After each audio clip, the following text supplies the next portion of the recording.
Nguj urang ba bala prapus nam karta yau ding pen khuj beniat ubajrong kendain si. Kawai ke jingja ke bala penlengok ya ke doktor bat ke nong snong. Wei urang ba ubala prapus nam karta na Odisha. Ula syak sumar hadin ba ulang nguj ya wei uding pen khuj beniat ubajrong kendain si. Ubala jutip kumu meswak. Lai thu beo te urang ba la sumar HMKCG Medical College and Hospital Berhampur bat mentah kelak-lalong kawai kecingpang ke bakampla jong ketek hospital.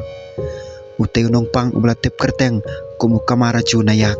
ubadai unong snong jong kasnong natan ka hajan kam distrik ula penon kami teki miswak ban pen khuj yaki beniar jong u hakasngi balai hakateo bladap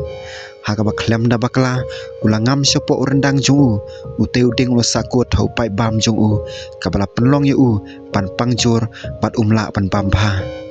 kat kum ki kubor na kilat pathai kubor haka bastang ki bahing hasem kila persyang ban sehi dalade bat wat ban penkit no ye u syagi jaka sumar ki badon hajan ndai om syam layo jing arab satya hadin belajan si tayo kajing bom sngotenan kado kadwai unayak ula syak sumar HMKCG Medical College haka sngining kong ki he jung hospital kila batai bakateka kam kalong ka bae om tang namar baka jing jrong jong teu tiar ndai namar ka jing long jing man jong nong pang uteu ding ula sakut hau pai bam jong u kabala ai ji sitom jori u ula sa hapo la jan si tayo shwa bek doktor kinla ban weng no ya u da ka surgery lo ong ki he sarkar kumbala lom jing tip da ka ETV Bharat ka kanhun ENT ka bakrapang kala penon kami kabuj jong ka isu phakoskop ban sayo ding ubala sakut ki doktor kila penpau ba ka ching e ka bakrau kalong ban ai dawai penyotia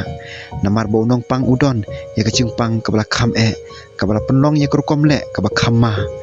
wata pedeng ki ching e andai ka ching trei ka ba sikenta kala long ka ba job ka kanhun ki doktor kila weng no yau te umiswak ubahe kendai ensi klem don ka ching e shu unong pang manta ula kham koj hadin kacing sumar la penti kena ki buar penya jung hospital udon hapo kacing pej penya bala khmilinti ba unang koj na khia